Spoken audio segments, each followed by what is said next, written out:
Good afternoon. We're going to go ahead and start the third of 4 sessions of the NC Market Ready Fresh Produce Safety Field to Family curriculum.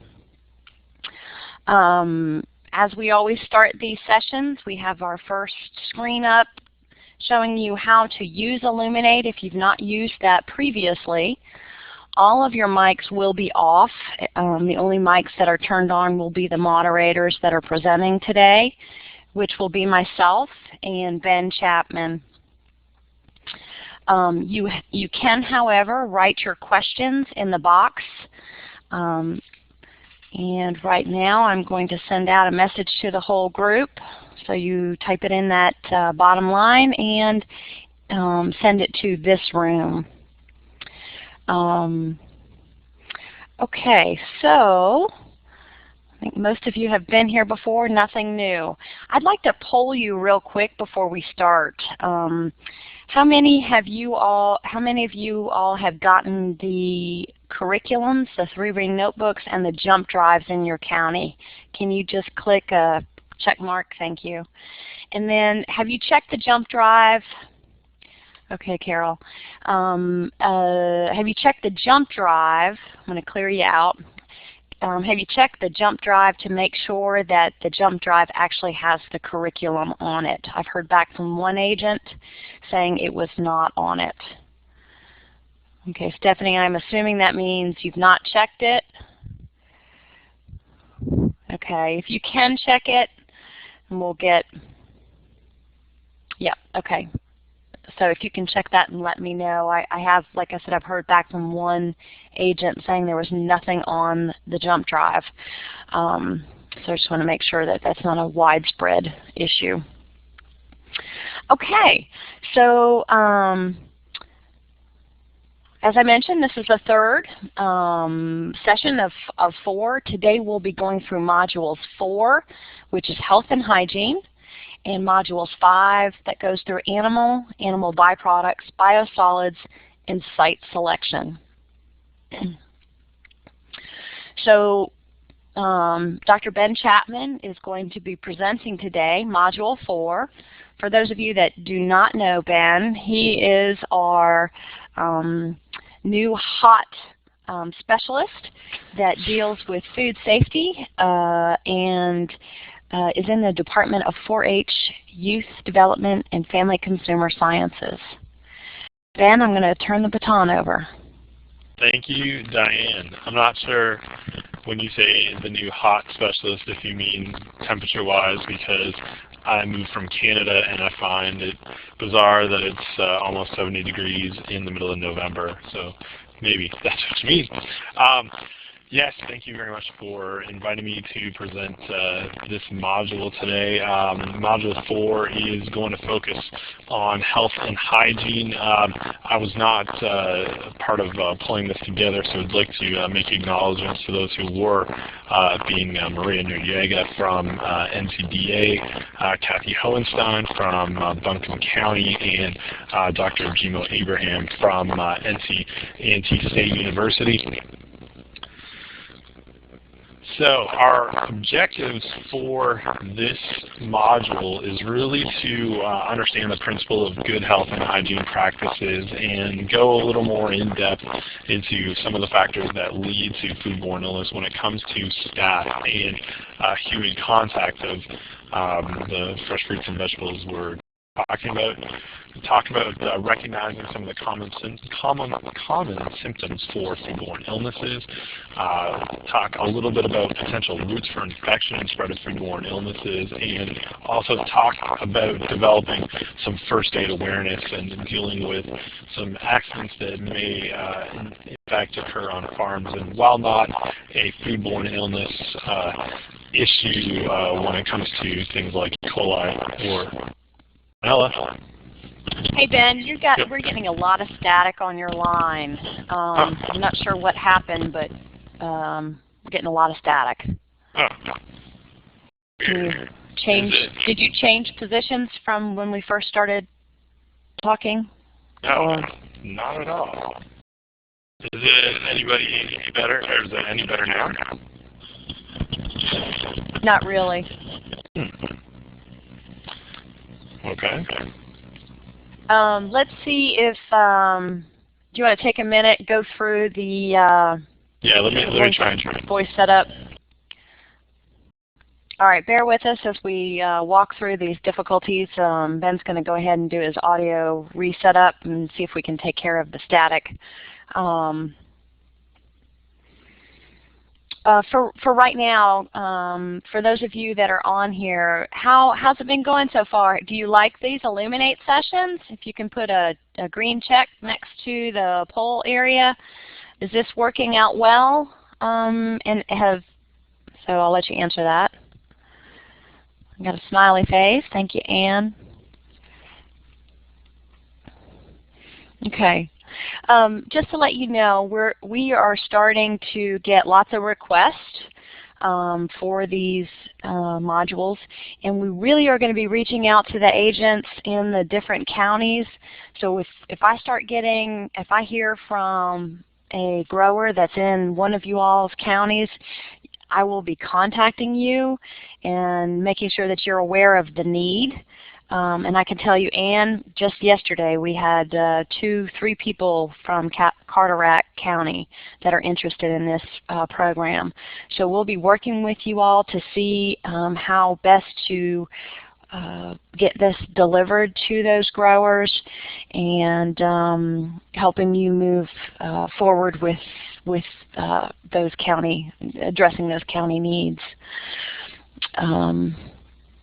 I hope Ben is going through this, and hopefully it's better. I see a mic on. Is it any better? It is better. Thank you. Okay, good. Whew. All right. So, we were just talking about developing first aid awareness. Although it's not something that we typically think of being an issue with foodborne illness, it's not a great thing for a customer to call a retail store or a farmer and say, I found a Band-Aid in some of your product. And we do hear stories like that, or blood on something. So we'll touch on that a little bit as well. So the topics that we are going to focus on today are the importance of hygiene, pathogens and illnesses, health policies and injuries, restrooms, hand washing and hand washing procedures, and what can I do, and then we'll do a quick summary at the end. Oops.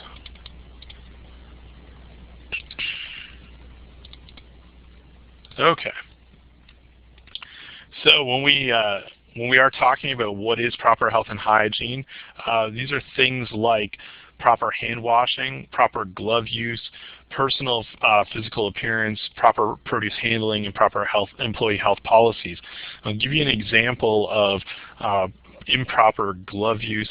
Industry that I used to work with back in Ontario was the Ontario greenhouse vegetable growers, and after spending some time and money on training his employees on food safety, one of the farmers that I talked to gave me a call one time and said, can you come out and help me out? And what had happened with him was after investing into hand washing facilities and bathrooms and spending money on giving gloves to everybody, he still was having problems to the point where one of his employees showed up one morning and was urinating on the outside of one of his new washrooms with his gloves on, and it just goes to show, and things that we have to keep in mind when we are delivering this curriculum to farmers, and say it's important to give these tools to the folks and the staff that are out there, but just giving them the tools doesn't ensure that it's going to change their practices, and we do have to focus on giving them the knowledge and education, and also encouraging them to create a culture of food safety on the farms. So there are lots of times where we can point to improper use of gloves or wrong hand washing procedures out there. Oops. I'm a little mouse happy here, sorry. So when we talk about the importance of hygiene, there's really a public environmental, public health and environmental consideration issue. There's personal responsibility, there are economic implications, and there are laws governing field sanitation. On economic implications, it's estimated that of the reported and confirmed outbreaks that we've seen from foodborne illness in the produce sector in the last 15 years, that just under half of them have been linked to some issue with regards to poor personal hygiene, whether that be hand washing or an employee not really understanding what they should be looking for when it comes to field sanitation. The staff out there are really big factors in making sure that things go right. And economic implications, the most recent and probably biggest number that I've seen on foodborne illness is that it costs the U.S. society $1.4 trillion. That's trillion with a T each year. So these issues do have a huge economic implication. And really what it's all about, and what we want to transfer information to the producers that we work with when delivering this curriculum, is it's about having less ill people, less sick people, and reducing the risks involved with the products that they're selling. So the real major areas that we're going to talk about today are some background on diseases and pathogens, talk a little bit about some outbreaks of foodborne illness, a little bit on accidents, restroom practices and policies, proper hand washing practices and policies, and practices and policies of proper glove use. So jumping into disease and pathogens, this is a bit of a review, hopefully. There are three areas of concern when it comes to foodborne illness and related to fresh fruits and vegetables. The first one is bacteria, and these are single-celled organisms that live independently, that need some nutrition from some source to grow. We may see some growth with some fresh fruits and vegetables, one being leafy greens, E. coli 157H7. There's been some recent research that shows that E. coli, if the product is handled at the wrong temperature and temperature abuse, it will see some growth, and we do see that a little bit with salmonella in tomatoes as well. But typically with fresh fruits and vegetables, we're not really concerned about time and temperature abuse when it comes to bacteria. We're really concerned about making sure that that bacteria doesn't get added there in the first place. Growth is not so much of an issue, but if it is there and it's consumed is more of the problem. The next area of concern when it comes to pathogens is viruses. Viruses are really small particles, smaller than bacteria, that need some sort of a host to live and replicate. For the ones that we see of most concern in fresh fruits and vegetables, I would say that's norovirus and hepatitis A, they actually need a human host to live and replicate. They don't survive very well outside of humans, so when we look at outbreaks, they are usually linked to some sort of human reservoir. And the last one area of concern for pathogens is parasites. These are little animals that are a little bit bigger than bacteria that live in a host, usually animal or human. We see them most of the time being spread throughout the fresh produce system around water. And why this is important for staff and worker hygiene is making sure that there is clean, fresh water available for consumption and also for hand washing, because if there is contaminated water being used, has the potential to spread throughout a system on hands and also infect the staff, and thus leading to a potential for foodborne illness issues. So here's kind of like the top 10 list of pathogens that we would expect or have seen associated with fresh produce in the past. Of course, E. coli 0157H7 is linked to a major outbreak in 2006 associated with spinach, which you talked about in earlier modules. Listeria monocytogenes is something that we typically don't see a lot of illnesses happening from fresh fruits and vegetables, but we would if someone were to sample fresh produce, we would expect to see it because it's a soil microorganism. Salmonella and Shigella. Salmonella, there was again a large outbreak last year associated with peppers and tomatoes, and earlier this year there's reports of an outbreak associated with salmonella and leafy greens on the west coast. Shigella is a pathogen that's quite problematic for especially fresh herbs. We see Shigella issues around cilantro historically. And this again can be a water issue and can be a worker hygiene issue, but it's a pathogen that has similar effects to E. coli 0157H7, but is not as serious. Vibrio cholera is not something that we typically see associated with fresh produce directly, but is something that we might see in water. Bacillus cereus it also fits into that category. Hepatitis A, we do really see quite a bit of this associated with fresh fruits and vegetables. In I think it was 2003, there was a very large outbreak associated with green onions linked to hepatitis A that happened in the northeast part of the country.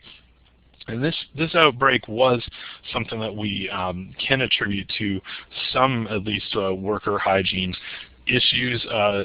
The product of concern did come from Mexico, and when inspectors from FDA and USDA went to Mexico to investigate this outbreak and the site, they did describe the farm as being quote, in squalor, and why they described it that way was because of the worker living areas being very close to the production fields, and the staff living areas were had been flooded and were overthrown with things like dirty diapers and leaky septic tanks. So this is one where hepatitis A might have been initially in the staff population and then made it to the product because of a couple of other events. And Cyclospora and Cryptosporidium are two other pathogens that we have seen associated with fresh fruits and vegetables. In fact,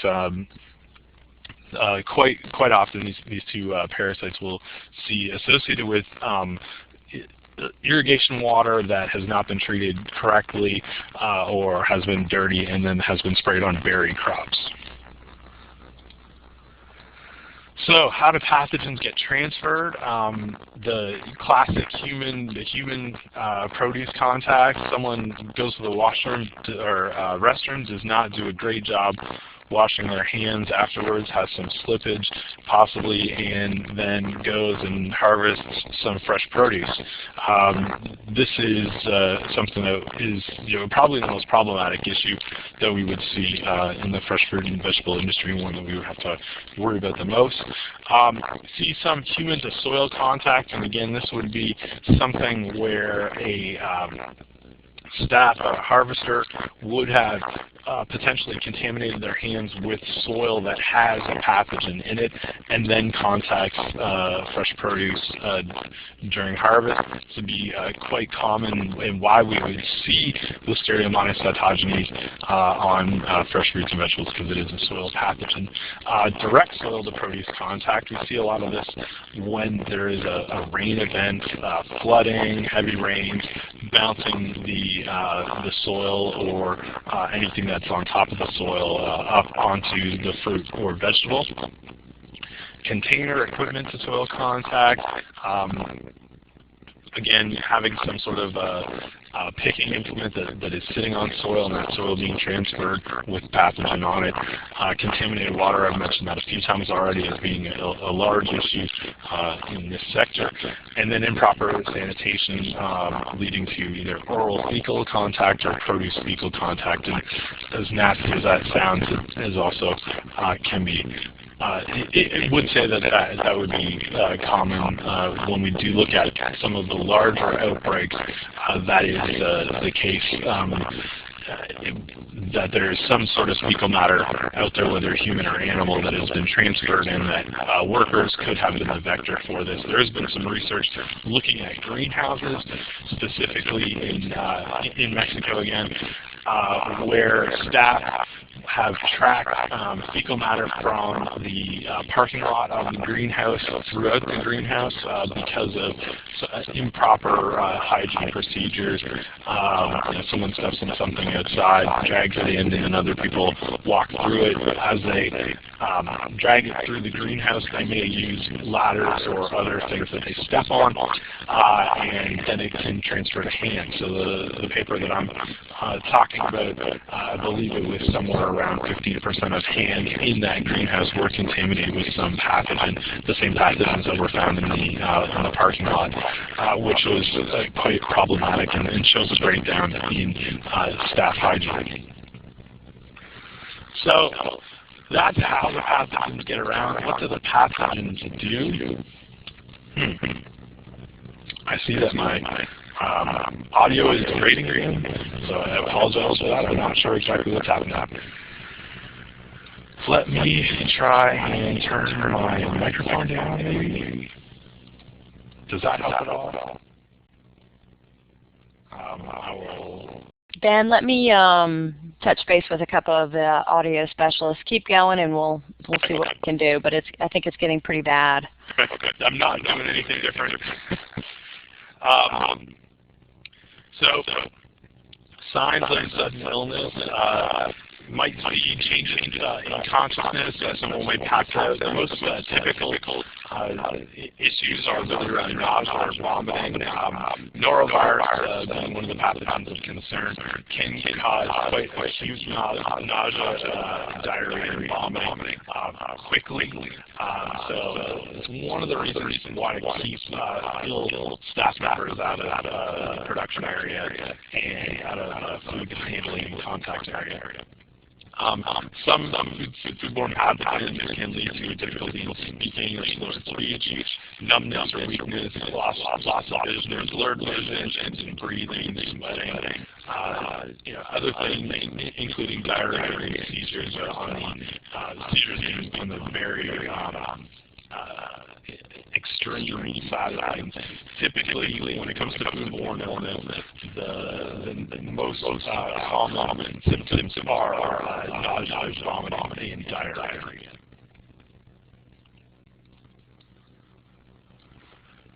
So preventing worker sickness and avoiding the risk of food-borne illness on the farm, as I mentioned, ill farm workers definitely increase the risk of contaminating produce on the farm.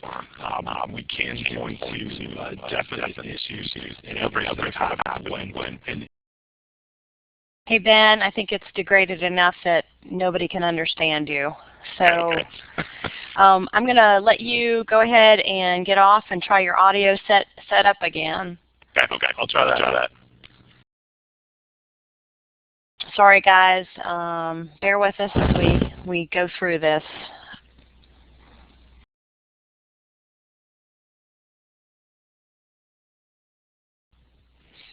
All right, I'm going to go ahead and continue, and when Ben gets back on, we'll let him pick up the slides as they go.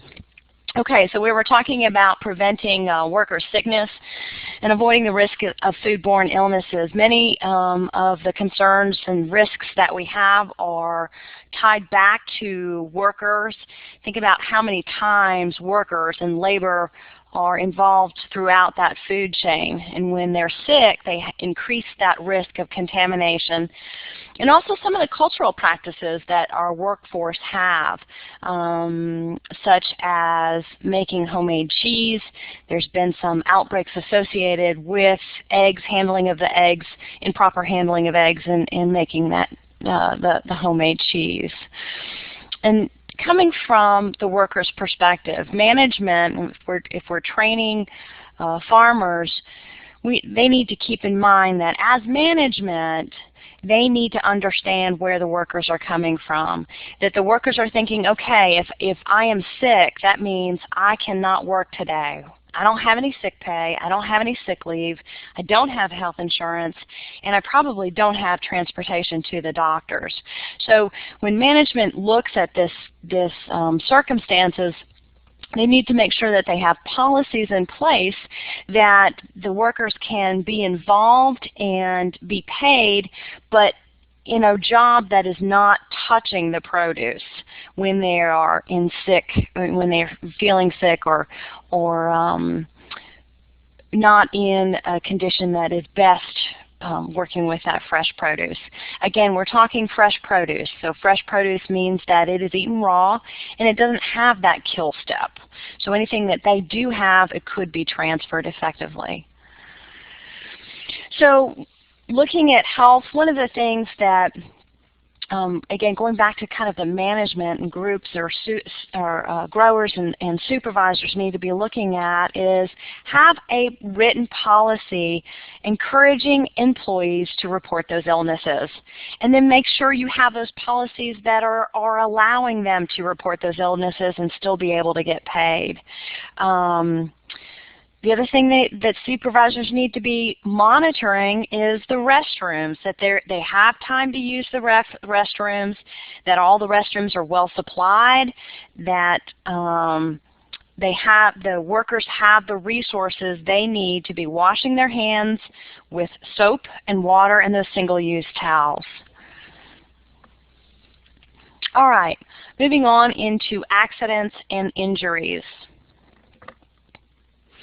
Going back to the health policy and injuries that I just mentioned, establishing those health policies and safety policies that would help protect your workers, and not just your workers but your produce. So you're really coming at it two-pronged there. You're concerned with the workers' health and also the workers' health as it relates to working with produce. We're going to go into a little primer here on first aid, the different types of injuries. There's soft tissue, there's closed and open wounds, lacerations, and punctures, and all of those have different different meanings for when you are actually working with produce. We're looking at body fluids here, and the body fluids in contact with not only the produce but the surfaces that they're working on.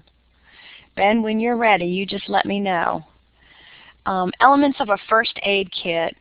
I actually went online and started looking around for some parts of a first aid kit and things that would effectively handle any of those types of first aid, lacerations and punctures and all of the things I mentioned just a minute ago. And there's some great resources. There's bilingual first aid kits, so that's something to consider as you work with your growers.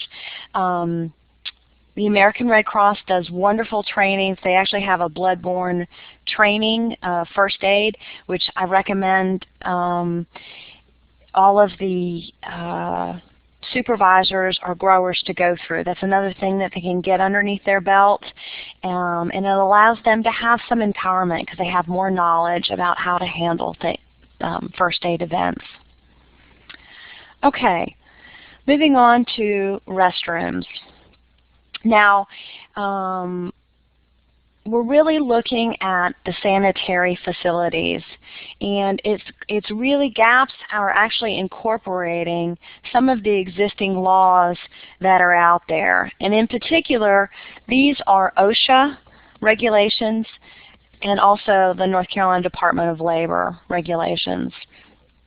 And so they're governing the amount of facilities that you have and the distance, the ability that it is accessible and ventilated, and that it's, if you're actually having maybe H2A workers on your farm, that the restroom facilities are separate from the sleeping areas, and that they're separated by sex, and that they're properly marked so that they know.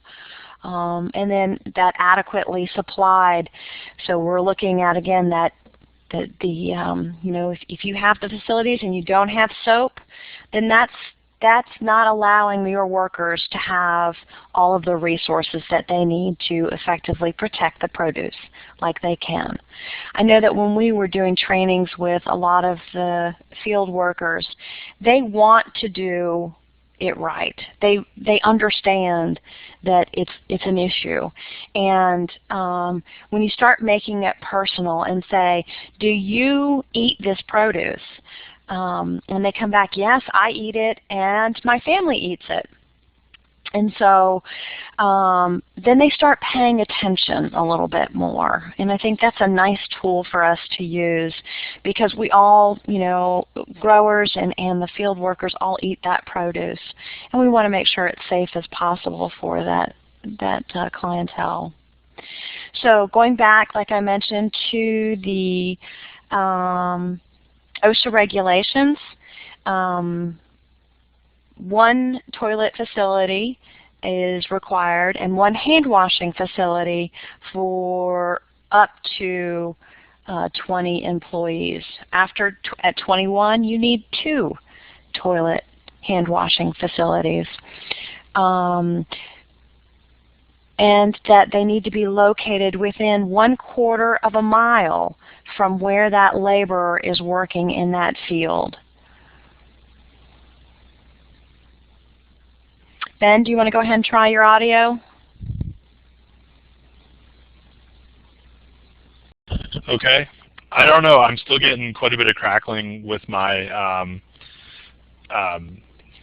with it while I'm recording. I'm not sure if it sounds any better to you right now. It is better, and we will address questions at the end, Wick.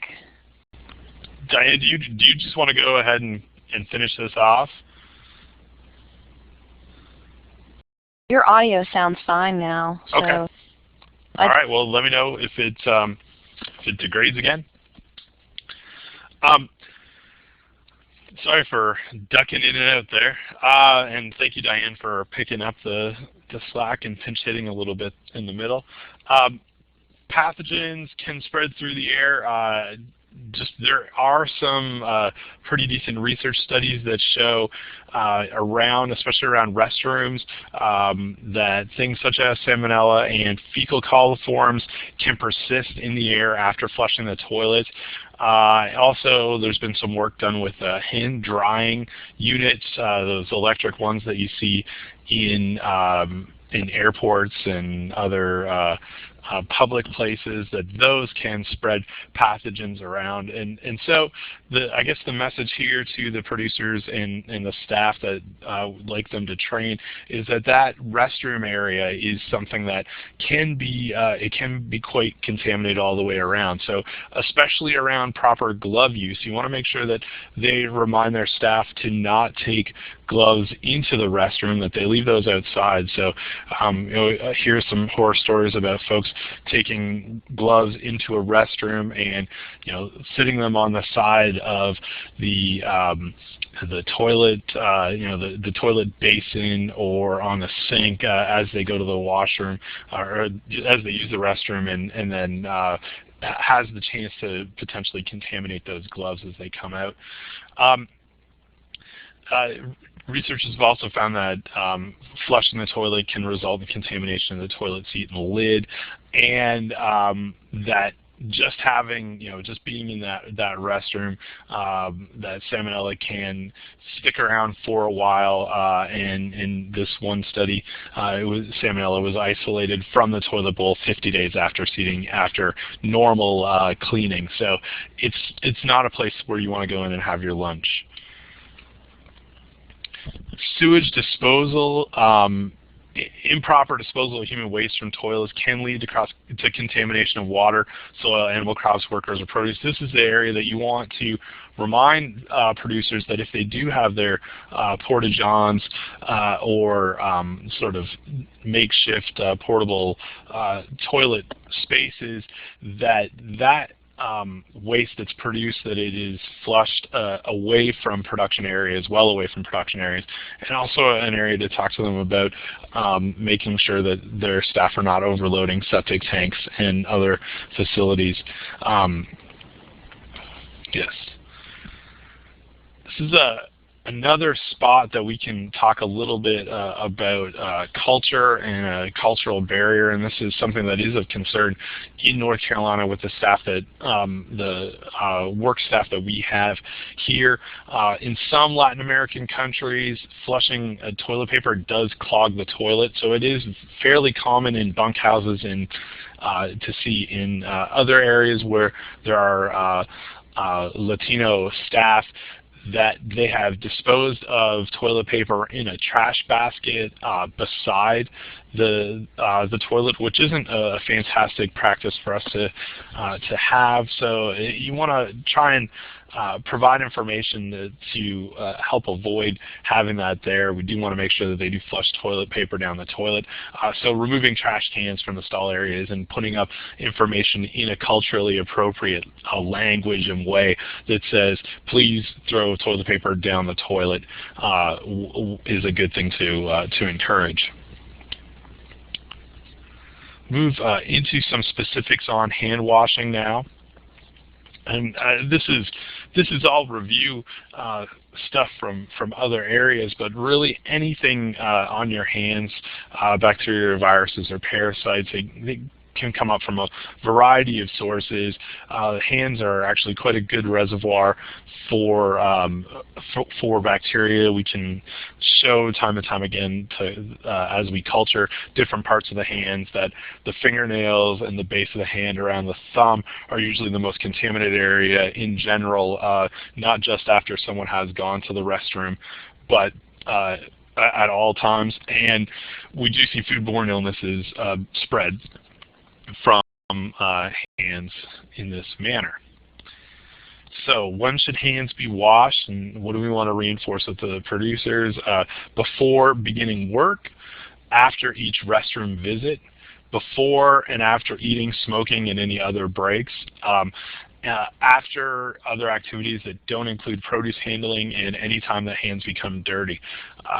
It's estimated that a food handler should be washing their hands anywhere in between 7 and 14 times a day, just through the normal course of a day. These are the types of things that pop up that lead to those hand washing events. How do we want people to wash their hands? First thing is to remove any foreign objects on their hands, like rings and watches and bracelets. Using running water is really important. We can see a 1 to 100 reduction in bacteria on hands just by that first use of rushing running water.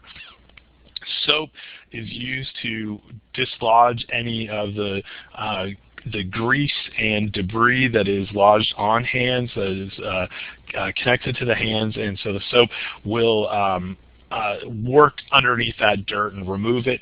Lathering hands and wrists and fingers, and that friction that's created by that can also lead a 100 to 1 reduction in pathogens that are on hands. As I mentioned, thumbs and under fingernails and in between fingers are the areas of most concern. You may want to suggest to those who are in your classes on this topic that they would use or supply nail brushes. It is a very effective way to reduce pathogens on hands to scrub with nail brushes. You want to wash hands from anywhere in between really 10 to 20 seconds, and we like to say 20 seconds because people tend to cheat a little bit. And then fully dry hands with disposable paper towels. That last step is quite important as well in the reduction of removing pathogens from hands. After you go through all the other steps, that last one, the friction involved in drying, really does matter. Single-use gloves are things that are good if they are used correctly, and I've already given you a couple examples of when they're not used correctly. They can become quite a harbor for foodborne illness pathogens as well if they're not. But if they're useful, they're most useful in covering up things on the hand, such as wounds and open sores that might be an issue, especially when it comes to blood transfer to product. But the thing that's most important to reinforce with those who you deliver this information to is that they should be used in combination with proper hand washing. Just using gloves doesn't replace the need to wash hands. In fact, we want to make sure that people wash their hands before and after they put gloves on as well. And that these gloves, from my past experience, especially in agriculture, people like to hang on to gloves for a while. Once they have them, they want to make sure that they use them until they break, and that's something that we don't want to encourage. We want to make sure that they're used for one job, especially one dirty job, and then disposed of. We move on to hand washing facilities and other protective practices. Hairnets and ball caps can be used to keep hair off of product, clean aprons, other good things, making sure that there are protection for both the staff member and the product that's around. Clean shirts, pants, other worker clothing. We do know of some farms in North Carolina will order uniforms and have a cleaning service that'll clean for their staff. So that's something you want to chat about with the producers before to make sure that either if they are using it, that you address them. If they're not using it, to talk about why that might be a good thing, that they don't have to worry about controlling pathogens and cleanliness of those uniforms themselves. And also the absence of jewelry is also a good thing. We will hear every once in a while about a ring or an earring ending up in some fresh produce.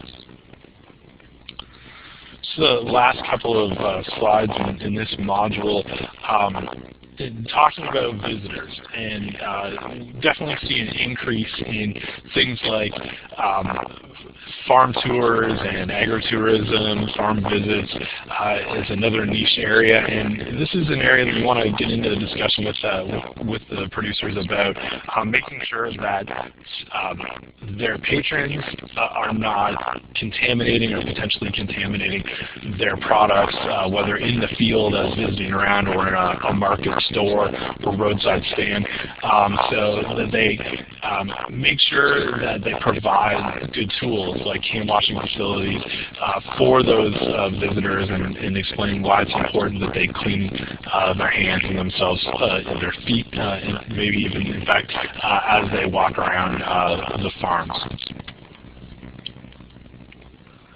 So there are multiple different restrooms and hand washing facilities out there.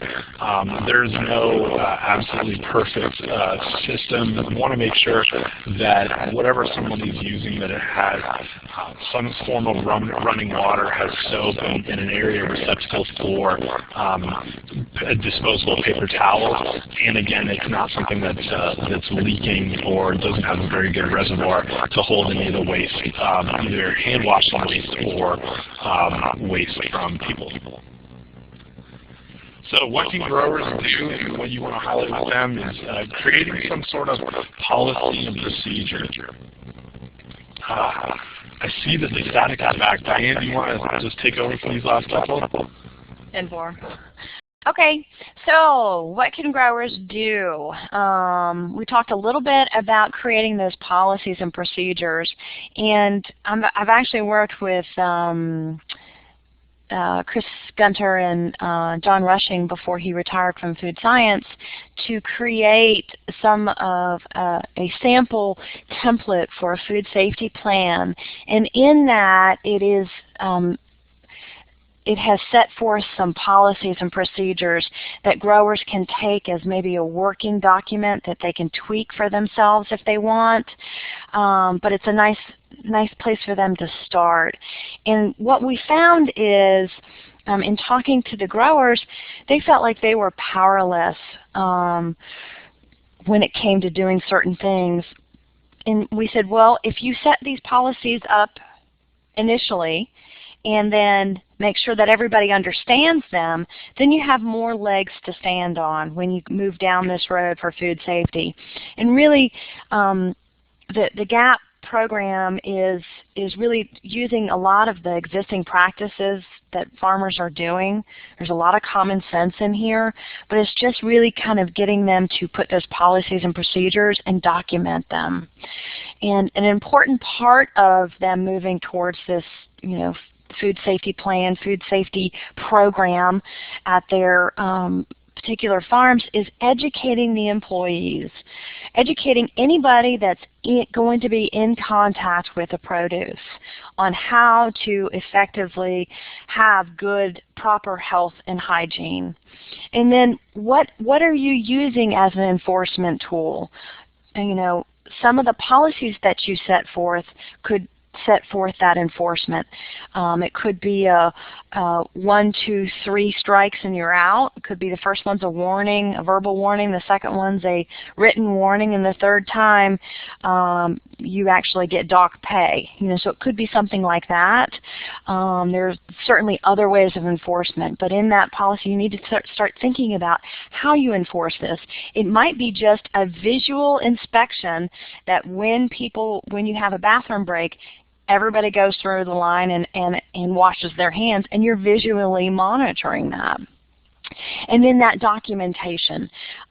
Throughout this, if you have not documented it, you have not done it, essentially. And so the documentation is really logs. You say, yes, it was done this date and your initials. It could be as simple as that. Or when you check different things, it's that simple thing. And again, in that sample food safety plan, we've got all those, or some of the logs and documents that might be helpful for growers as they move towards that. So again, what can the growers do to prevent some of that contamination with the employees? Making sure that the employees are educated in what the pathogens are and where the pathogens originate. We found that understanding that it's in the soil and it's from human and animal feces is important for them to understand that, not using the restroom facilities that are available in the field can be a potential risk and could hurt people in the long run. And understanding, more importantly, how those pathogens might be spread if they're sick and they do come to work and they don't tell their boss, how they could pass that pathogen on and how it could be a possibility of making a lot of people sick. And maybe talk about some of the symptoms of that foodborne illnesses. I think with this module we have a handout of some of the symptoms that you would see with this illness. And that's a nice thing to have growers, to give to growers, so they can post it next to their work areas so workers are more familiar with that. It is not, however, translated in Spanish, so that is a good thing that we need to probably do so that growers have that. And then, again, just talking about those health and hygiene practices, putting them into policies and posting them. There's some great posters from Cornell that provide you some great pictorial things that you can see. So that always works very nicely. So in summary, some of the points to remember from this module is that we have disease and pathogens, and they're going to be present just by the nature of the environment in which the produce is grown. And so understanding more about those pathogens, how they actually can be spread and contribute to outbreaks of foodborne illnesses. Talk with your employees about what they would do if they're sick, what that protocol is. Also what the protocol is if there's an accident, if they cut themselves. What happens to them and what happens to the produce? What's your protocol on that? If something if somebody had an accident and there's body fluids on that produce, what happens with that produce? Is it just put back in the wash line or is it thrown away? And is there mechanisms for that sufficient removal of that product? The bathroom practices and facility and policies that you would have in place make sure that you've got restroom breaks, that they're able to use the restroom, and that you have the facilities well stocked and adequately stocked with supplies, running water, soap, and that single-use towel. And as Ben mentioned, that drying mechanism, make sure that your hands are dry so that those pathogens don't have that the water, that moisture to be able to reproduce. And we keep emphasizing that proper hand washing practices and policies. FCS agents have been doing this for years, and I really recommend working with your FCS agent in your county to make sure that you've got all the techniques that they have been doing for years now. And then emphasizing that glove use practices. When we've gone through this practice or these trainings before, we've heard that you've recommended us using gloves. Well, no.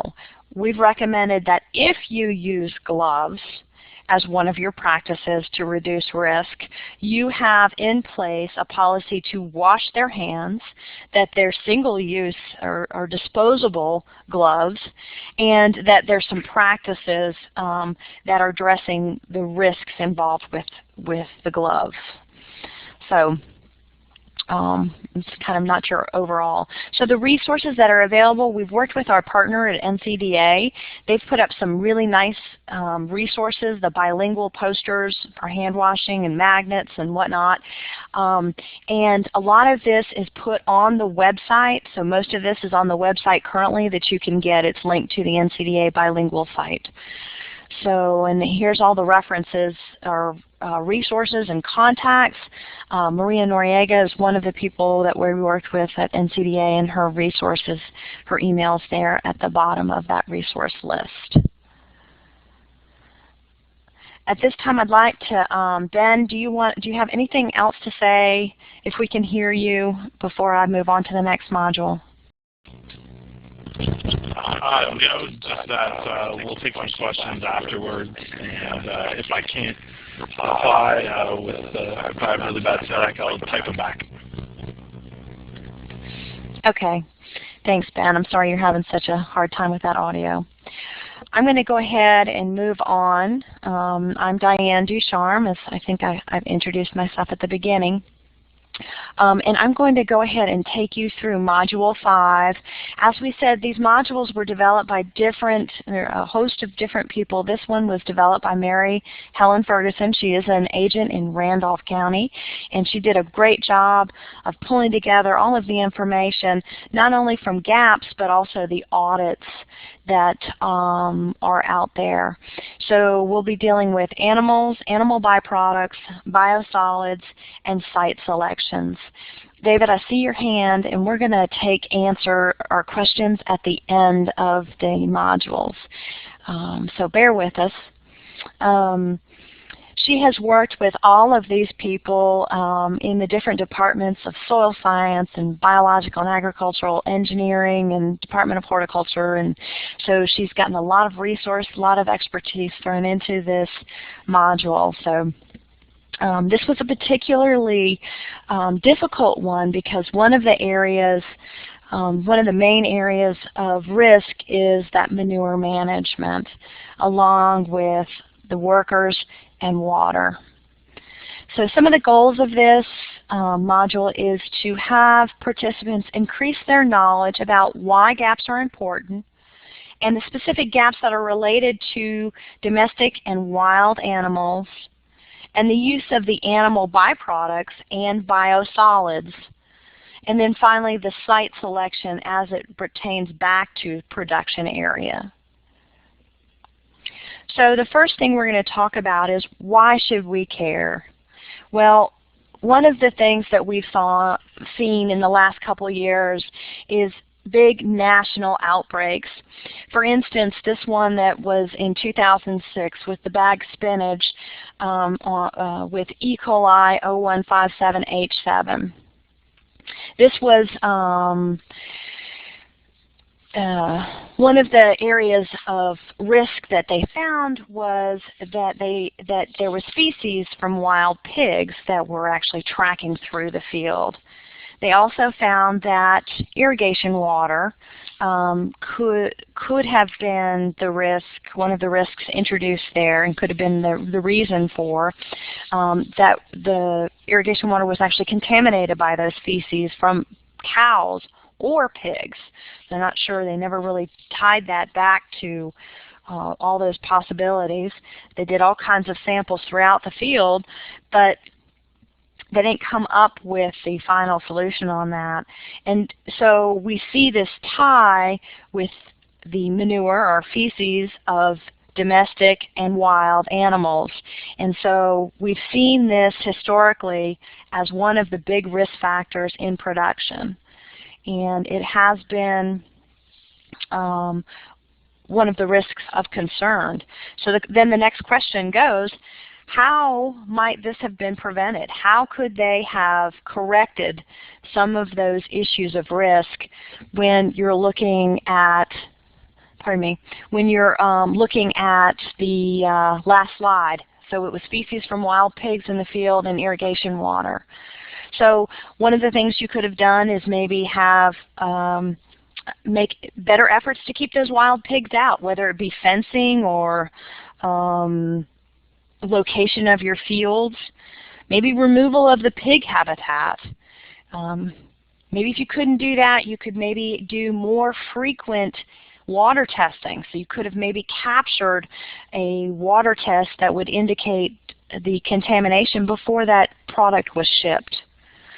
Don't know the situation as far as if the cattle was in the river. Could you have maybe done something to keep the cattle out of that river? And then irrigation water, there's always the issue of, is it overhead or is it drip? In this situation, I think it was overhead, and they could have used drip irrigation that might have reduced their risks in that certain circumstances. So this kind of goes to the question of just gaps in general, as far as why is there such this big hype about gaps in food safety, and specifically fresh produce safety? Well, one of the things is obviously is that with fresh produce, as I mentioned before, we're eating it raw. There is no kill step. And so how do we how do we manage these risks? FDA's main responsibility is protecting the consumer and the public health. And so when we start looking at that entity coming in and looking at production, which they've not looked at before, is there's enough concern out there.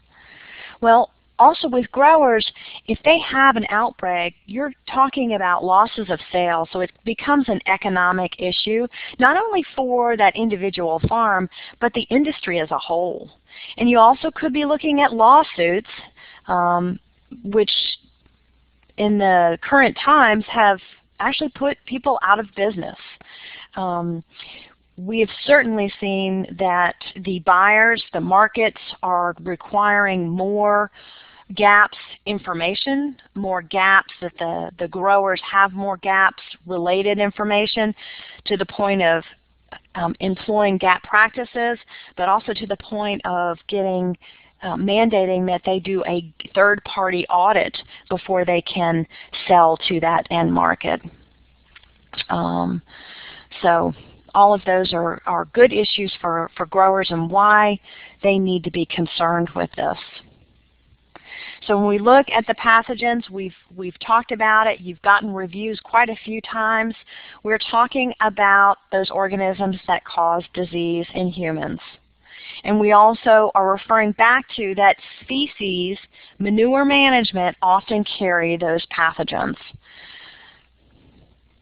So from the original guide in 1998 that was issued by FDA, Principle 3 says that fresh produce can become microbially contaminated at any point along the farm to table food chain. The major source of microbial contamination with fresh produce is associated with human or animal feces. If you remember back, we talked about where pathogens normally reside. In the soils and in human and animal intestinal tracts are two of the main areas that we find those pathogens of concern reside.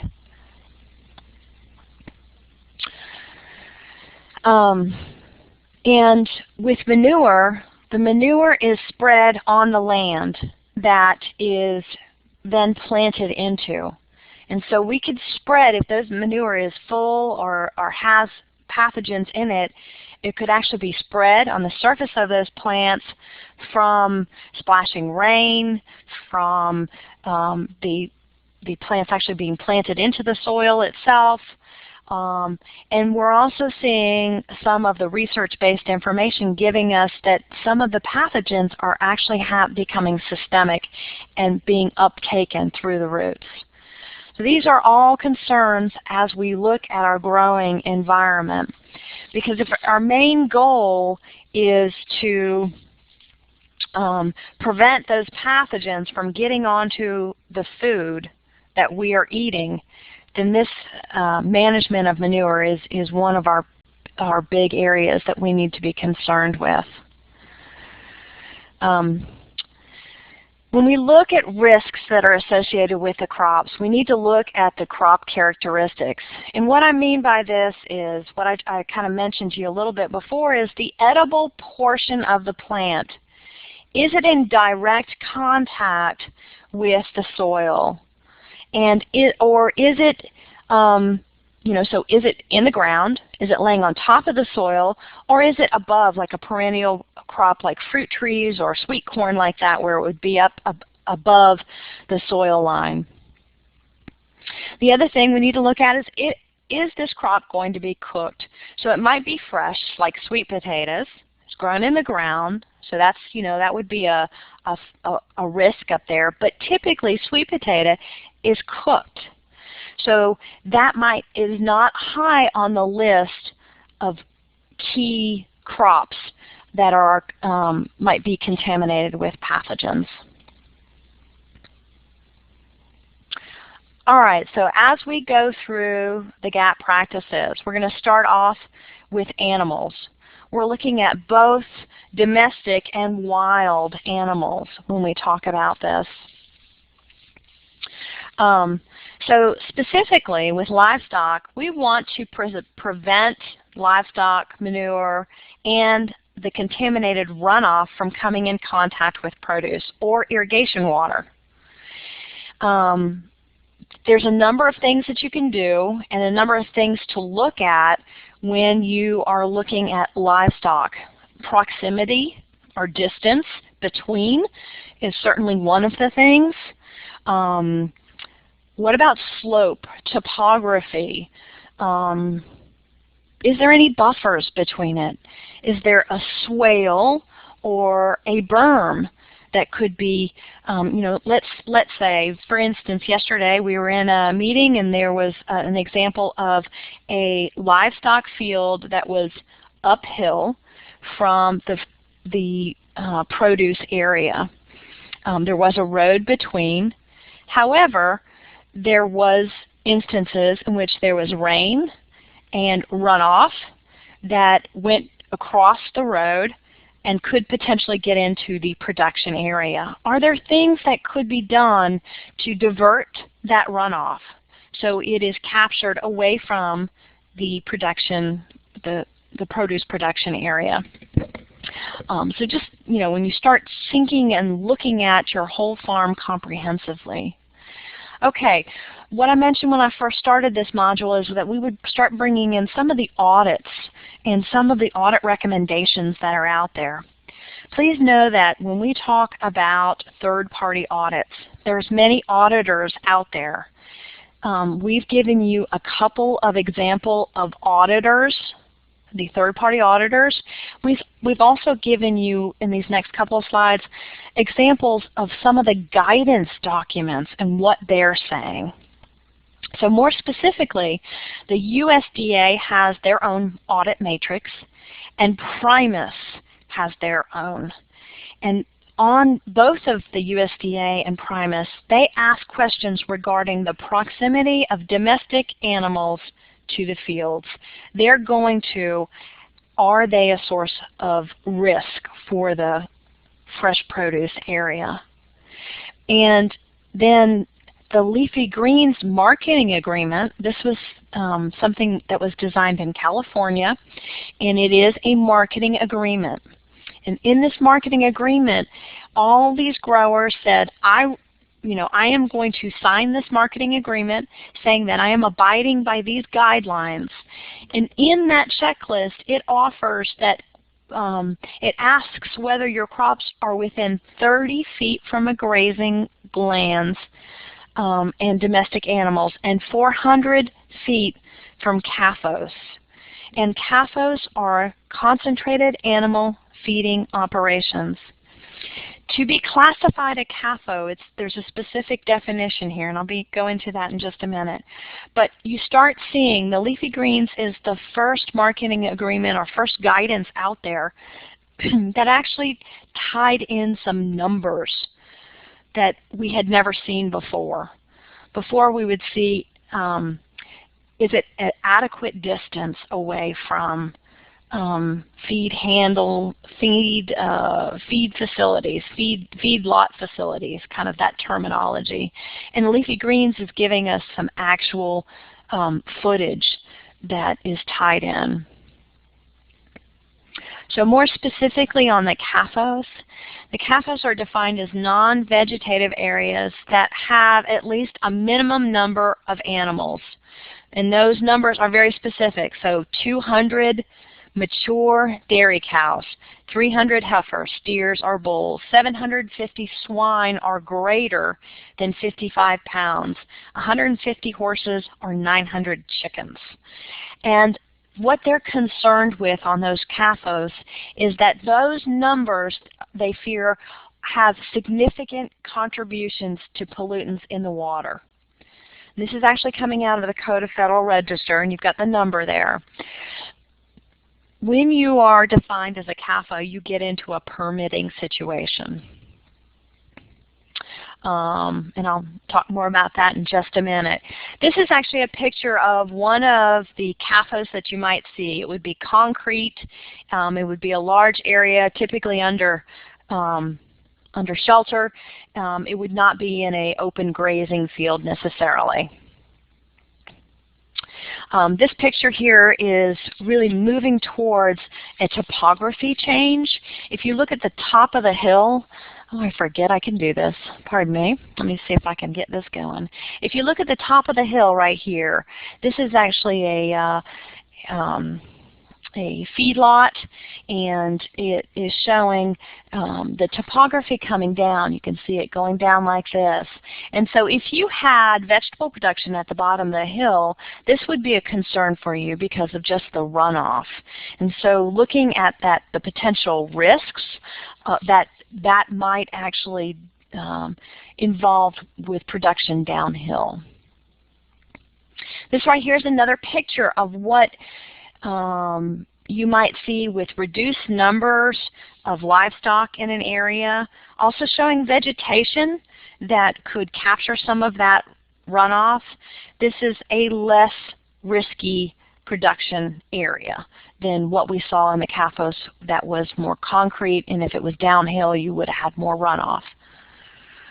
Pretty logical, nothing rocket science, but it's just things that when you start putting the whole picture together, it is important to keep all the components. So, pets. This is a big thing. I mean, I'm going out to growers, and I've sat in the back of the pickup truck when his dog or her dog is sitting in the front with them. I don't mind that placement whatsoever, but it's important to keep in mind that pets can actually be a source of contamination. It's not only their own waste, but they could actually walk through waste of another animal's and have that on their paws and carry it through the fields or carry it or walk across the produce. And then you're introducing and spreading that contaminant through those fields and through those seasons. And so some of the things you might want to think about is talking to your next door neighbor, talk to the growers, talk to your next door neighbor, see if you can get them to not let their animals run into your field, or you yourself doing some kind of barriers. I've certainly gone into packing houses where the dogs and cats have been readily available. So again, it's one of those things to be thinking about. Looking at wild animal evidence, and what we're looking for here is just the signs that we might see in the field. So it could be as simple as footprints. It could be poop left in the field, the feces that we need to then deal with, and have a policy in place to deal with that. If you do find feces in the field, what are you going to do? If you are in production time or harvesting time, will you corner off that area? Will you just remove it? What are those policies? And then just thinking forward about what are your avoidance mechanisms. I mean, do you have some fencing in place? Do you have any scare tactics, any modification of the environment that could be your potential management measures for keeping some of those wild animals out? I will tell you, the audits, they are looking for the wild animals. They're looking for those signs of hoof prints. They're looking for those signs of feces. They're going to walk around the perimeter just to look for if there's habitat for those wild animals. So all very valid concerns. You all have seen this picture before. This is apples being harvested. They've been put on trailers and put in the shade to take away field heat. One of the things that we need to start rethinking is, as we look at wild animals, certainly birds are one of the wild animals of concern. And so when we harvest our produce and put it into one concentrated area, and we've now put a pretty large target for if there is fowl above there and they do defecate, they've now created contamination on a much larger area than if they were in the apple trees and just pooped on one of the apples in that tree. You've now given them, per bucket 50 to 100 to poop on that have a potential contamination. So it's, again, rethinking some of our existing practices to see how we might be able to reduce risk. Okay, so here's some of the terminology coming from the audits. This particular one is coming from the USDA audit, and it's asking, are measures being taken to restrict access of livestock to the source or delivery system of crop irrigation water, and to reduce the opportunity for wild and or domestic animals to enter the crop production area? Also, is the crop production area being monitored for signs or presence of these wild and domestic animals?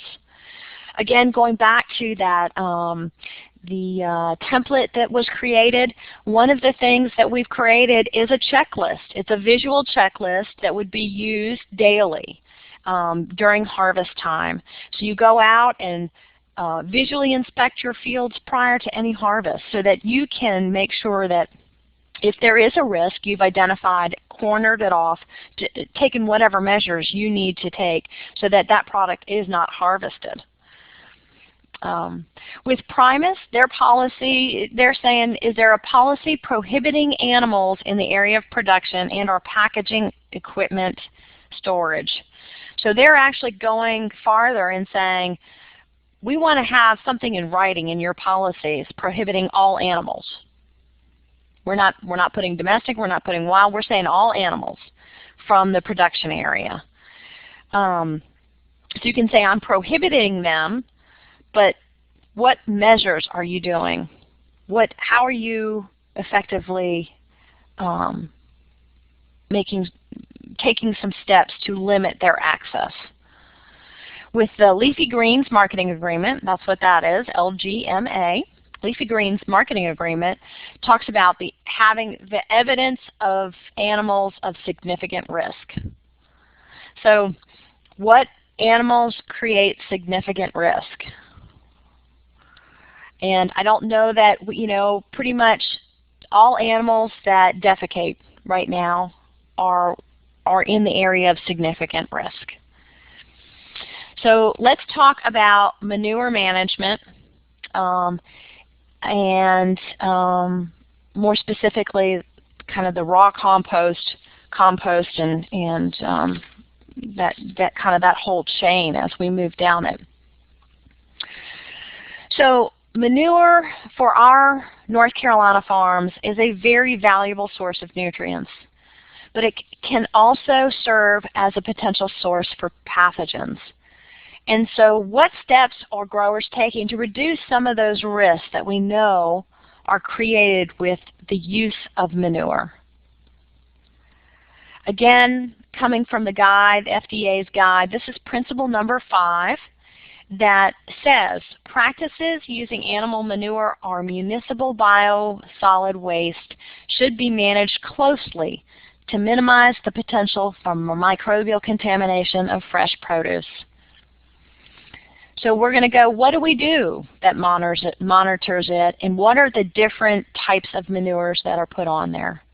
So we're going to talk about raw first. You want to make sure that if you are using raw manure,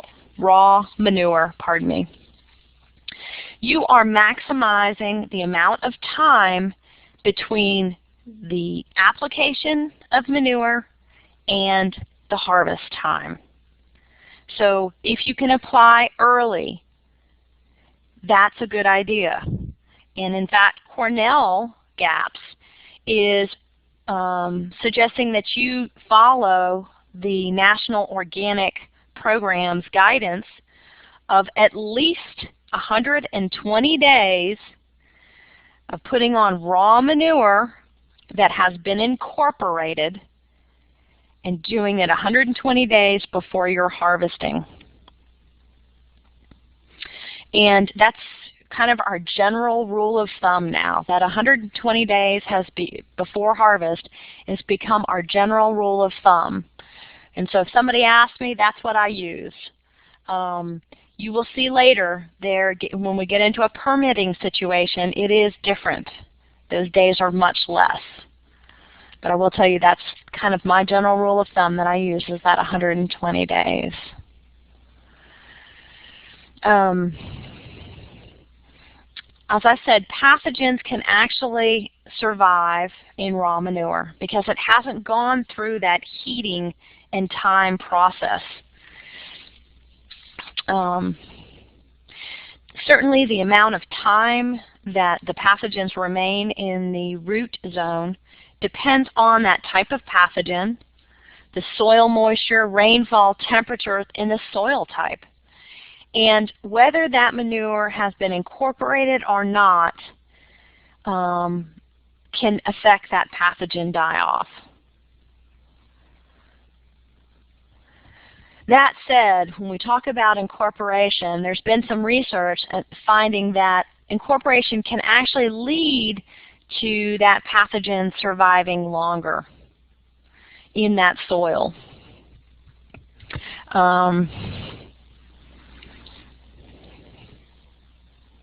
We want to also look at, if we are applying manure early, we want to make sure that, a tool that we're using is the incorporation. We're kind of making sure that that manure is not subject to harsh rains and then that runoff.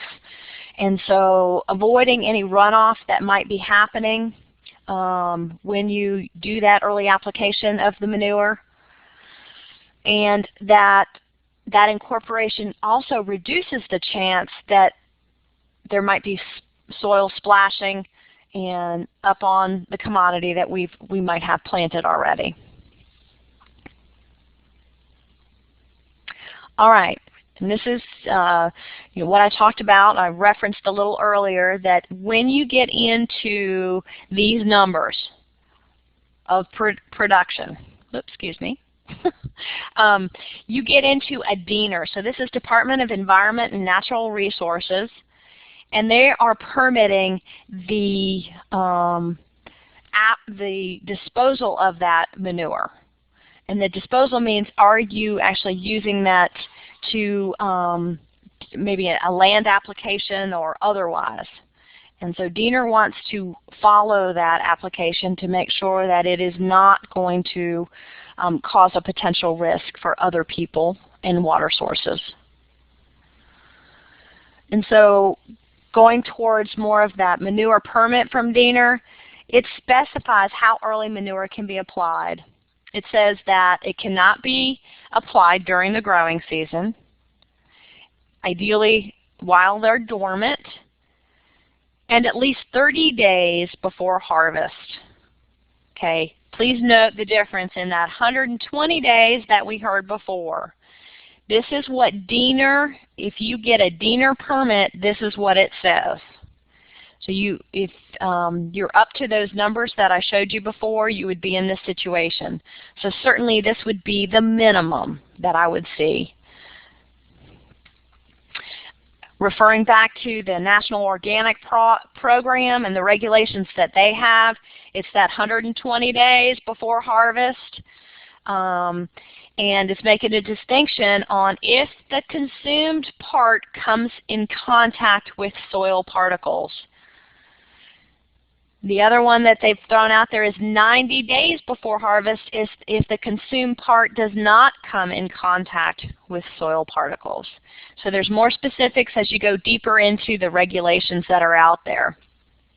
Again, I say 120 days is my general rule of thumb. USDA audit is asking, are you incorporating at least 2 weeks prior to planting and 120 days prior to harvest? So they're asking you if you're actually incorporating that as your management tool. And then the Leafy Greens Marketing Agreement asks, are you applying it at least 1 year before you are actually harvesting that product? So you'll see the wide diversity that's out there, and my general rule of thumb there.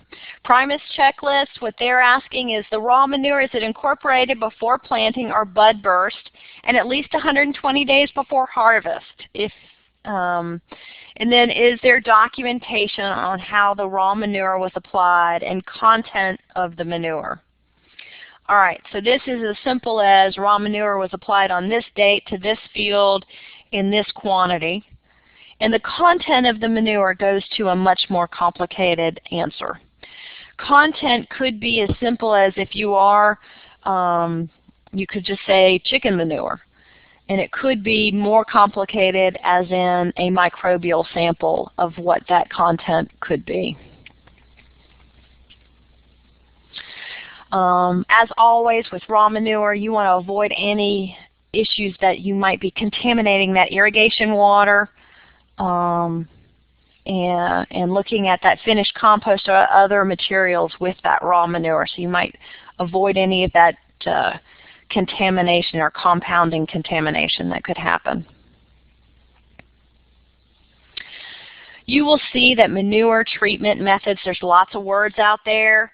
The most common that you've heard is this composting. There is aging that is referenced in some of the audit matrix that are out there, and that's a more passive method. It just essentially lets raw manure sit there without turning it, without aerating it, without any mechanism to monitor the heat, temperature, time. Very passive. Composting is active, where they're actually turning it, they're monitoring the heating, they're monitoring the days, and possibly even doing a microbial testing of that. And then all of the other active treatments, you see this less, the aerobic and anaerobic digestion, you see this a little bit, but by far probably composting, the active composting is what we've seen. There's specific parameters around composting guidelines. You've got that, and these composting guidelines are based on federal biosolids law, and the Code of Federal Register is right there. So essentially it has to be at or above 131 degrees for at least 3 days. Within a vessel or a static aerated pile are 15 windrow days, and turned at least 5 times. So that needs to be documented. If you say you've got composted manure, you need to have that documentation from either you or whoever's doing that composting. And then North Carolina law requires that commercial composting facilities that handle manure to meet the criteria on the previous slide that we just said. So that last slide there is your general rule of thumb that you need to be using for your composted manure. Those are the guidelines. Under the USDA audit, we're looking at the question that they ask is composted manure properly treated, composted, or exposed to environmental conditions that would lower the expected level of expected pathogens? And are analysis reports available? The analysis, so let's talk to the first one. If we got it composted, we would have to get the documentation that it was 131 for, was it 3 days for, and then that it was turned. And then the analysis reports. This would be where they actually went and did a waste analysis and have that analysis report. Some people are doing this, some people aren't.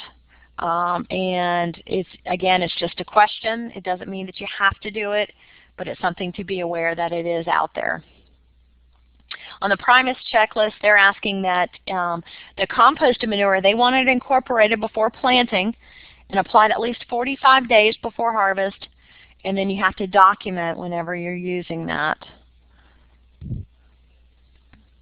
Primus is asking for a certificate of analysis, and they're looking for the results of heavy metals, less than 1,000, most probable number per gram of fecal coliform, Salmonella under detection level, and E. coli 0157H7 under detection limits. I will tell you some of this is very difficult as far as analysis, you know, probably the most easiest is to get the results of the heavy metals. The rest of that is a little bit more difficult and more costly. So some of our guys are not doing that. And then that documentation that the compost producer has quality control process or procedures. And that could be as simple as making sure that your composter, that you're getting a commercial composter, has some, you know, write-up within their own company about what they're doing for quality control. Making a copy of it and having that documentation on hand. The Leafy Greens Marketing Agreement checklist actually asks for the records documenting that there is an enclosed or within vessel composting for at least 131 degrees for 3 days, which is what we've set forth. That if it's windrow composting, is doing aerobic conditions for at least 131 degrees for 15 days and turns at least 5 times, and then aerated static pile composting. So they give you some more specifics as to if you're using the different composting mechanisms. Again, they're looking at the 45 days before harvest and looking, they're actually separating it into different lots so that you can distinguish which ones actually have the specific tests here for that lot. I hope you all are getting to feel the differences between all of the audit mechanisms that are out there right now. And then composted manure, a thing to think about is once you've composted it, protect it from any contamination. So think about where you're putting that composted manure on your farm. Are you putting it in a place that could get contaminated with runoff?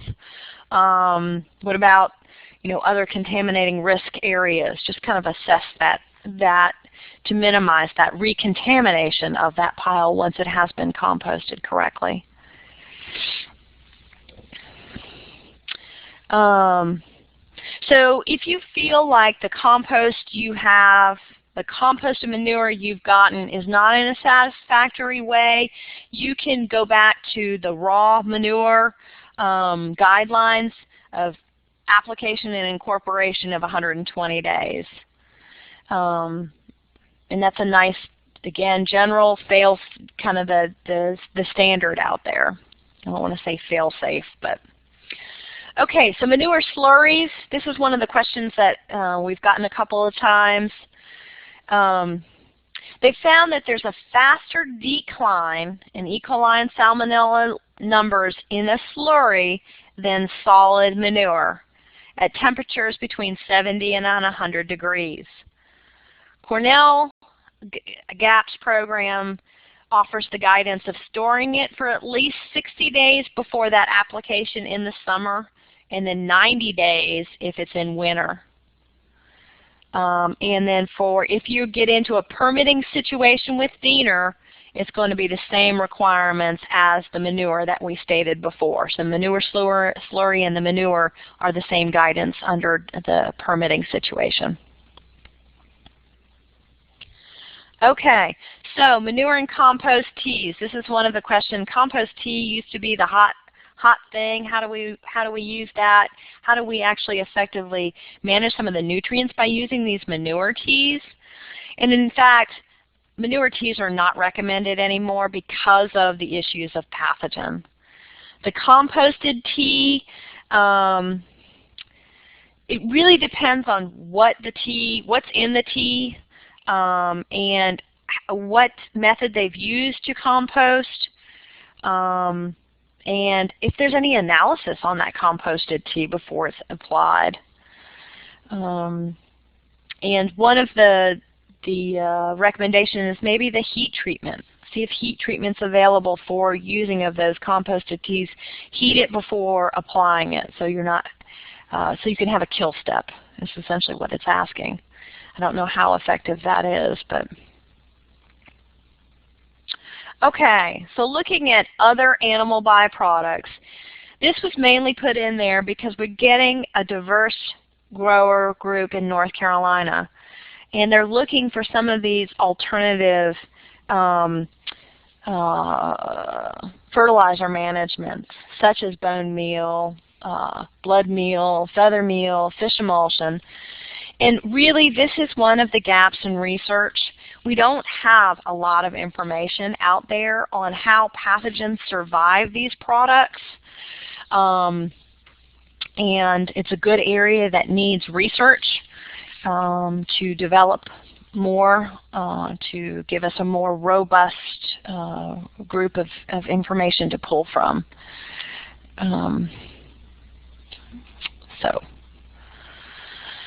Not a lot to say in that area, unfortunately. Okay, so biosolids, it's worth a mention on biosolids because the use of sewage sludge generated from treatment of domestic sewage in a treatment works is regulated by federal law, and you're able to use it in North Carolina on produce. So that's something key to know, that it is used. There are different classes, Class A and Class B. Class A can be sold directly to the public, whereas Class B is applied by that producer. He's doing kind of like a land application that might be happening. Honestly, the only time that I've seen biosolids being used is really in the ornamental field. As fertilizer costs got more expensive, they started looking at the use of biosolids. And there are some specific guidance under North Carolina. They are in a permit state, so you have to obtain a permit to apply. And so, at least in B. And so the concerns with biosolids is a lot of the pharmaceuticals don't get broken down, And we don't know how that affects the plants as far as uptake. Does it become systemic? And does it actually cross over into the fruit?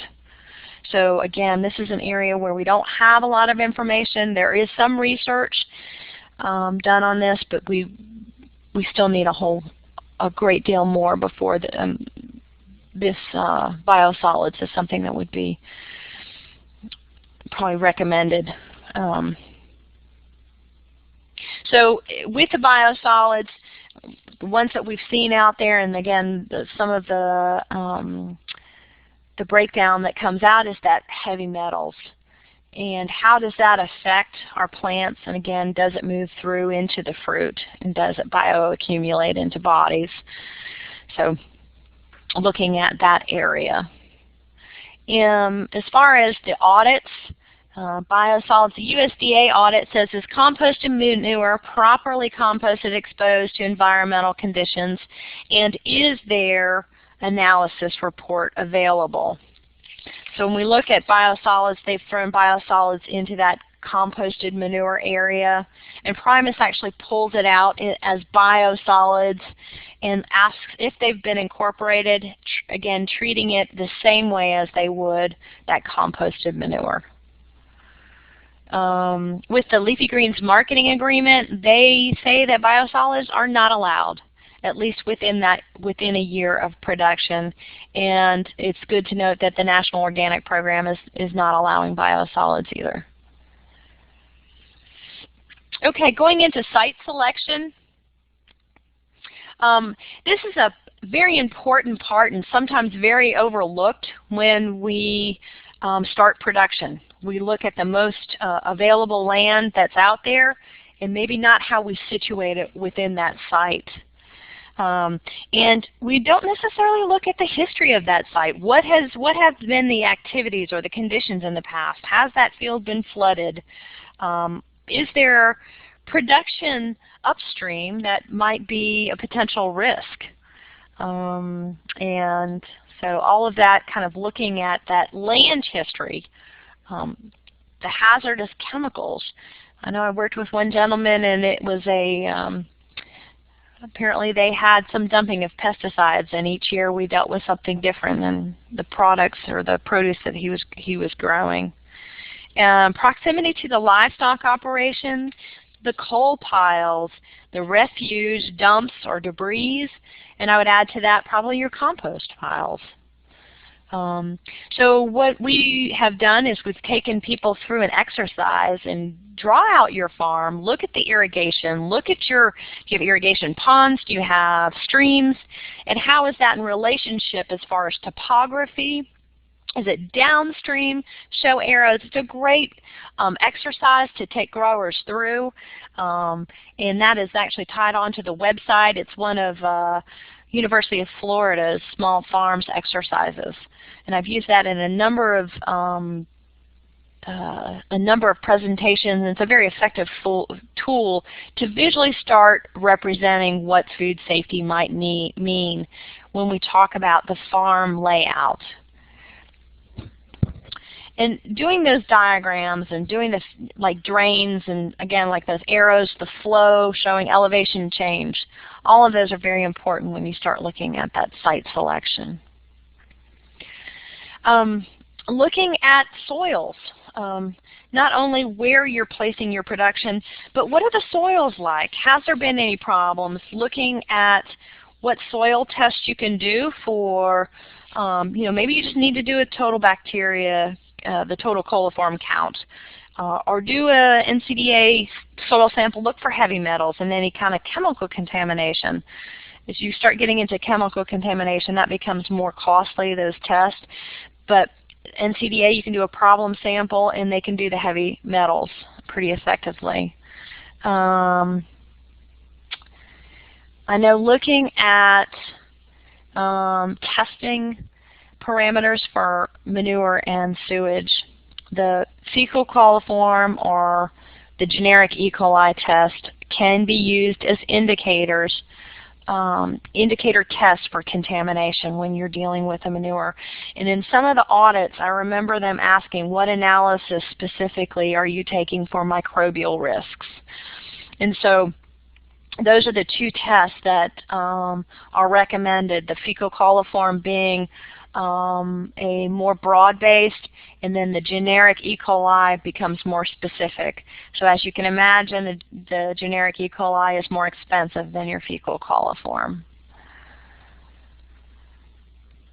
All of the audits and the audit matrix and the marketing agreement ask questions on site factors. They feel that, are you next to a sewage septic tank? Is storm drainage an issue? All of those things are questions in as you move down your audit matrix there.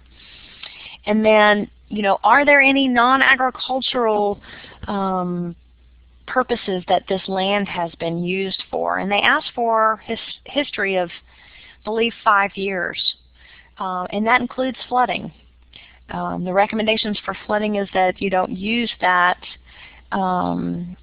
area for an entire year after the particular land has been flooded.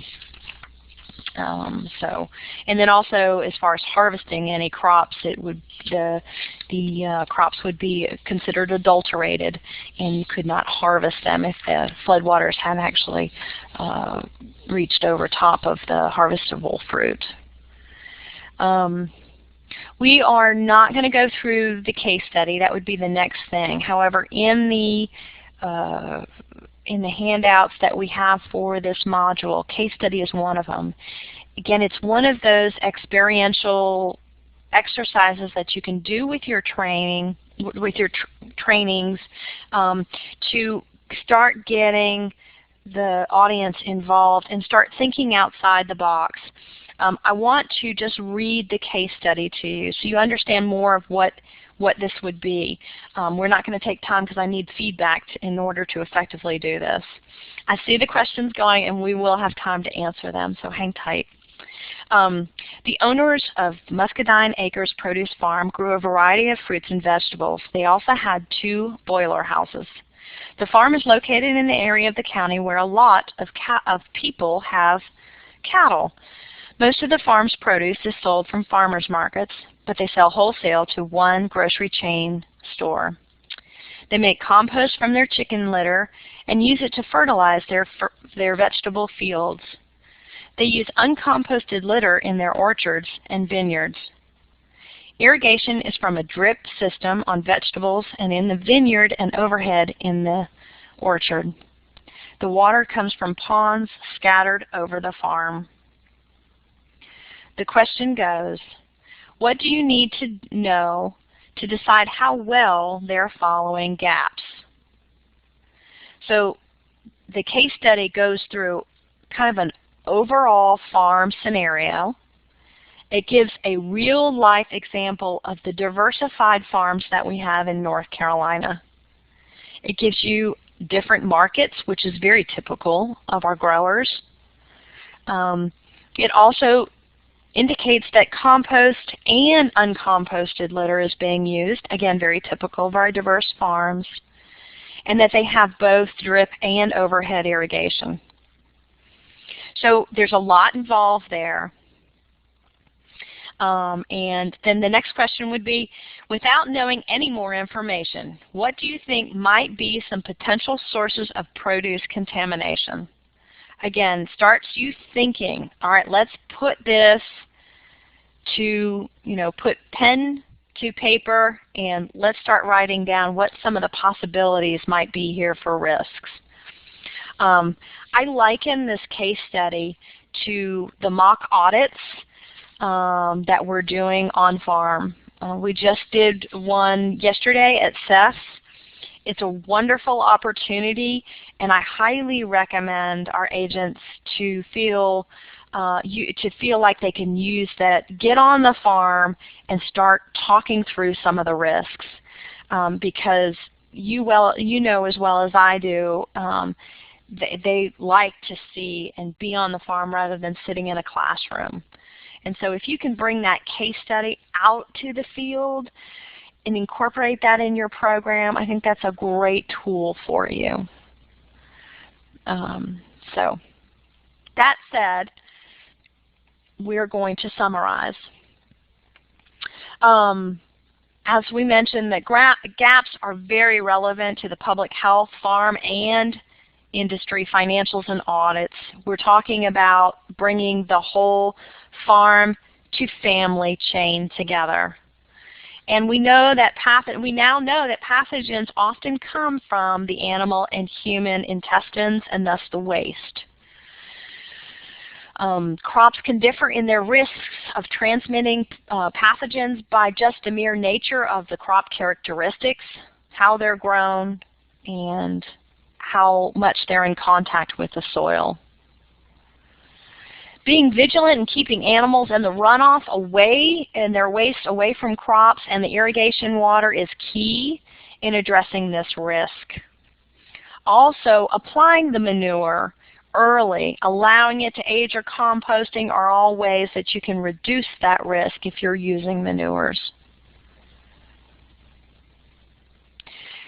I think using manure, compost tea is probably not a recommendation out there anymore, I don't think. And I think using manure, need to have manure management steps in place, your practices and your policies in step to effectively manage that risk. And considering the manner that the bone and blood meal is used, you know, as far as application timing, and if it's not put directly on the edible portion of the plant. Those are good ways to start minimizing some of the risk of those products where we don't have a lot of information on them. Biosolid production and the use is regulated by both federal and state laws, so make sure that you are up and current on all of those before you get into using them.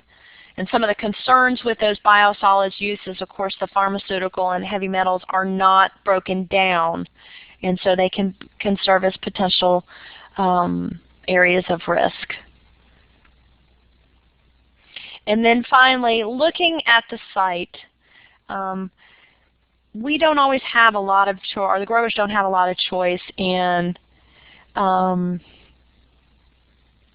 their sites, but maybe where it's situated on that piece of land. Could they rotate uphill, or, you know, so topography, runoff, water sources, adjacent lands, all of those come into consideration when we look at the whole farm, come from the whole farm perspective. So that concludes Module 4 and Module 5.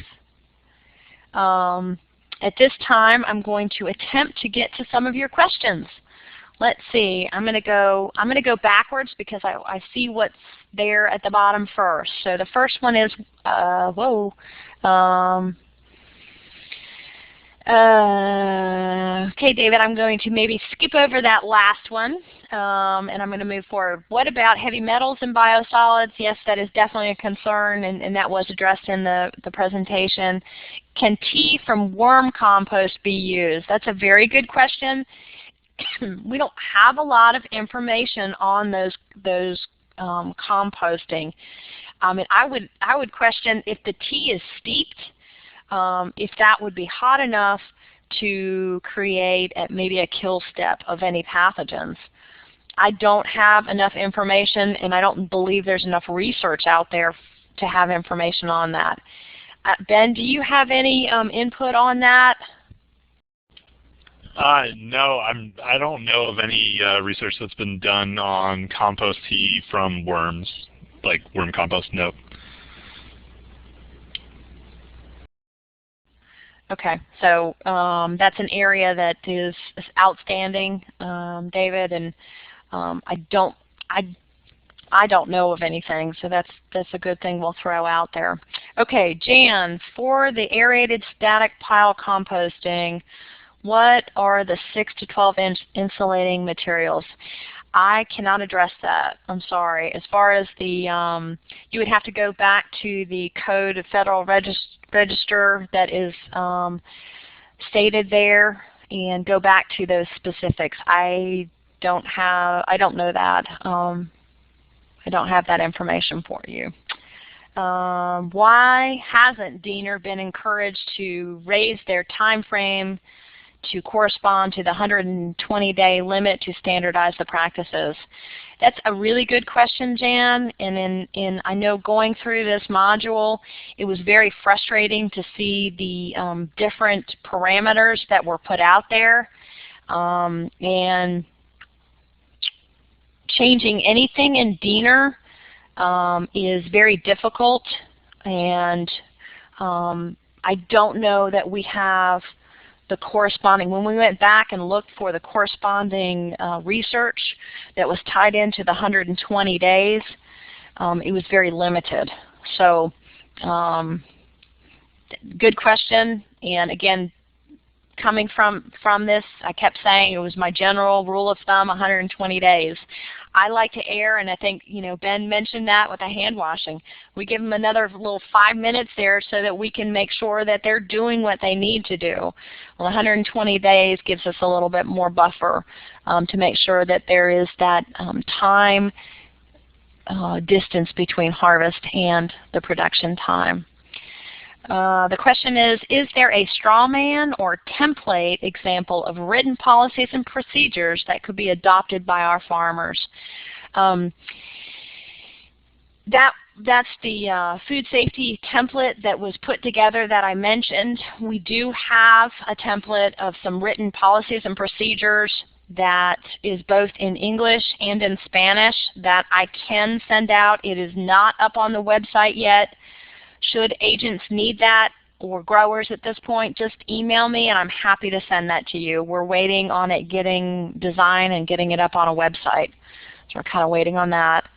All right. I think I've captured all the emails. Ben or anybody, do you have anything else that you want to add?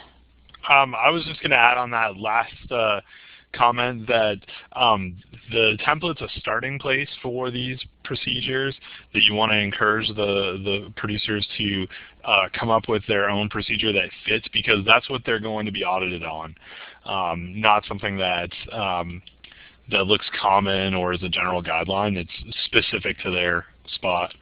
And Diane, there was one other question earlier on. From WIC, if you have H2A, you must comply. Otherwise, you must have 10 plus to comply with OSHA, right? And Diane, do you want to ring in on that one? Sure. Okay. On the H2A, WIC, I am no expert on that, and you guys in the East would have more experience with the H2A. I would definitely defer to your expertise there. What we were quoting was the OSHA regulation, Occupational Safety and Health Administration guidelines, and it was 20, it's 1 toilet per 20 employees. And that's what OSHA states. So H2A might have some other guidance. So if you are under H2A, that you would have to follow those H2A regulations.